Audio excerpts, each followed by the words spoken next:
So here we go, back at it again. Thank you for watching. Jube Vision here with another Raising Kanan recap. The second episode of season 2 just dropped and it was crazy. Before we get into it, let me say quickly that a lot of content from season 1 is referred to in this recap because a lot of content from season 1 was referred to in this episode. It's history. If you didn't watch season 1 last year and you haven't got around to binging it yet, or if you just want to recap season 1 right quick, I will be dropping a quick season 1 recap video in the next couple of days, so stay on the lookout for that. Now let's go! We start off right where we left off in the last episode. Rock and Detective Howard are meeting at Baisley Pond Park. Howard starts off talking about how he thought he was about to die and how he wanted to live his life better. Then he drops a bomb and tells Rock her kid can't shoot straight. We knew it. He was just trying to keep Kanan out of trouble. It looks like Rock is definitely surprised and gets stuck for a sec when Howard says that, which is something you don't see too much from her. Howard tells her that when he picked Kanan up for fighting Scrap in season 1, Kanan was bleeding. He says he got some blood from Kanan and had the lab run it on the low. And he is the father.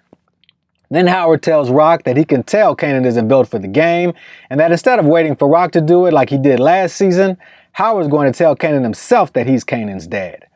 Rock doesn't like it, but there's not much she can do or say.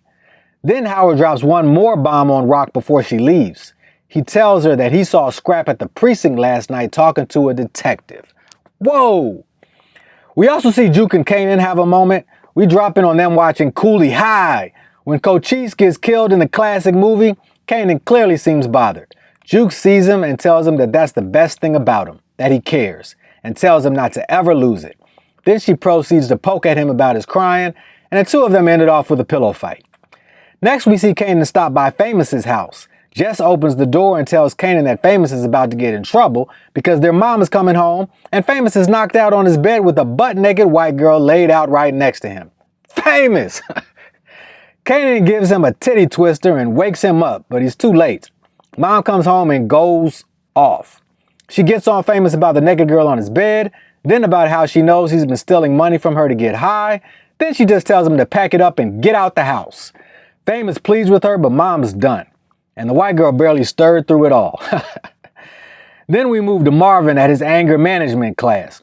While Marvin sits there looking very bored, others in the session talk about what triggers their anger.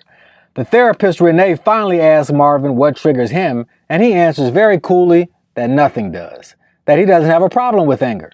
When one of the guys there opens their mouth, Marvin pokes at him about his trigger until the guy's so mad he wants to fight Marvin, and Renee has to tell the guy to sit down. Marvin looks like he's ready to kill the guy for a second. Back at Rock's place, we jump to the scene from the preview where Juke is asking Rock if she remembers her mom. Rock tells her yeah, and then tells her that being a mom is a lot of responsibility. She says that maybe Juke's mom didn't feel like she was cut out for it, but that regardless of why she left, she missed out on a lot. Rock sees that Juke's hurting and tells Juke how incredible she is and how much she loves her. Nicole's mom, Linda, is still raising hell about Detective Burke telling the cops to let Juke go the night Linda and Nicole's father found Juke in their house. Linda's at the police station with a representative from the mayor. She's telling the captain that Juke murdered her daughter by hipping her to crack, and she's calling for Detective Burke to get fired. The new captain, Captain Baptiste, tells her they don't have any evidence that Juke gave Nicole drugs, and that Burke just had an arrangement with Juke. After Linda leaves, Burke thanks Baptiste for having her back, but Baptiste lets her know that he doesn't like what Burke did at all, and that he was just protecting the department. Back at the spot in the projects, Rock, Marvin, and Lulu are there talking about Detective Howard's accusation that Scrap is a snitch. Lou doesn't believe it, especially after all that Scrap has done and sacrificed for them. Marvin points out that Scrap could be mad about all those sacrifices and that people who gamble can get themselves in bad situations that they need help getting out of. Rock tells Marvin to fill Scrap out. Then Worrell is led into the room. First thing Worrell lets them know is that he told his mama that he was meeting with them. Hilarious. Rock lets them know that if they wanted to kill him, they would have done that a while ago. She tells Worrell that they think he could bring value to their business, and Marvin adds that if Worrell worked for them, then Worrell and the other guys he slangs with would stop attracting police right across the street from the fam's operation. And so it would be good for everyone. They point out that even though Neek's out, no supplier is going to mess with him with all that heat on him. Rock tells Worrell that he'll be under Lulu at a new spot they're putting up. Worrell has to check that Lulu would be okay with that. In season 1, Lulu tried to kill Worrell after he tortured Scrap, and then Worrell tried to kill Lulu. Lulu's response is priceless. He tells him, "We ain't dating, we working." Famous is trying to figure out where he's going to live. Kanan tells him Rock isn't going to let him crash with them because Juke's already there and he's not family. All Famous has to his name are his clothes and his old mixtapes. So for lack of a better option, he convinces Kanan to help him sell the mixtapes. When Kanan and Famous go to the studio to grab the surplus, Lulu walks in and they let him know the situation. Lou tells Famous again to stop smoking all that weed and write some new flows and he'll put him in the booth. Famous seems encouraged as Lulu leaves. Next, even though Rack has moved the dope to the projects, she's apparently still stashing cash at the bodega, and Juliana lets her know that they have a rat problem and rats are eating up the money. No matter how many traps Juliana puts down, Rock tells her to get an exterminator and leaves, but not before Juliana puts a bug in her ear about spending some of that money on a house instead of just letting it sit. On Rock's way out the bodega, she sees Unique's baby mama, Pernessa. The two seem to have a stare down, but you can tell Rock's the predator. At the lab, Marvin drops in on Scrap, who's supervising the work. Marvin says he tried to reach Scrap last night about a drop but couldn't get him. Scrap was at the precinct the night before because he had just got busted at his mom's card game. But Scrap says instead that he was in another part of Queens helping his cousin put up some pictures. "Why you lying, Scrap?" Then Scrap lets Marvin know that he already heard about them putting Worrell on, and he can't believe they put Worrell in front of him after everything Scrap has done for them and after what Worrell did to him. Worrell's the reason Scrap only has one eye. Then Scrap gets vulnerable for a minute and lets Marvin know that even though Marvin jokes with him about losing his eye, having one eye makes everything harder, but that he's still out here doing what needs to be done. Hearing Scrap tell it, the whole situation does sound pretty messed up. He says he's been hustling for them since he was 14. Marvin slips in a question about what cousin Scrap went to see, and when Scrap tells him it was his cousin Ebony, Marvin gives a weak, "Don't trip, we got you," and bounces. Rock doesn't waste a minute going to see a realtor about a house. And though we already know Rock's on point, we find out she's got legit looking proof of income, 2 years worth of tax returns, and bank statements, and get a hint of just how on point she is.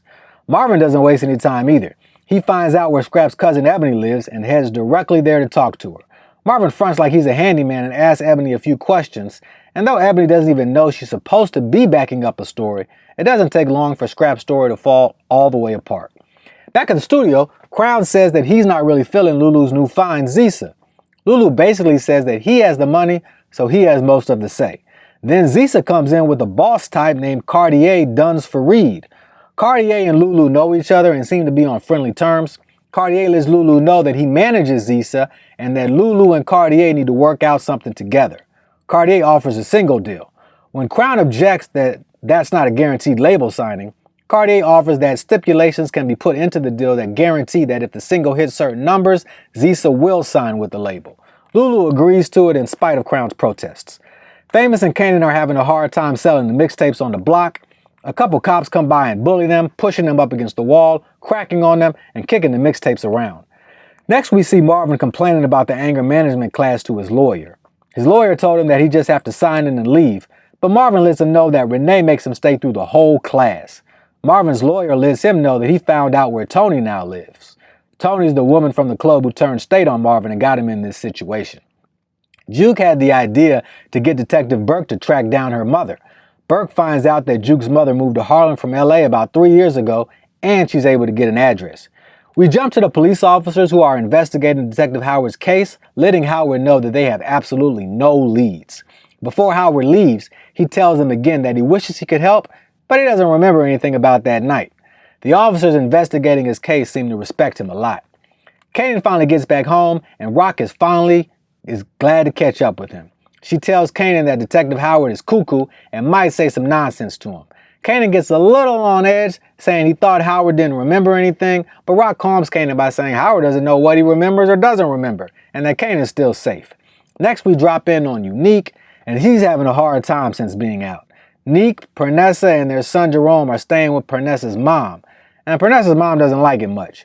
She starts off complaining about how he was only supposed to stay there one night and saying that a father is supposed to work and provide for his family.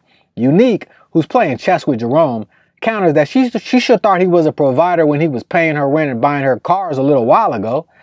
After mom walks away, Pernessa tells Neek that she just saw Rock at the bodega earlier that day, and that when Rock stared her down, she was shook.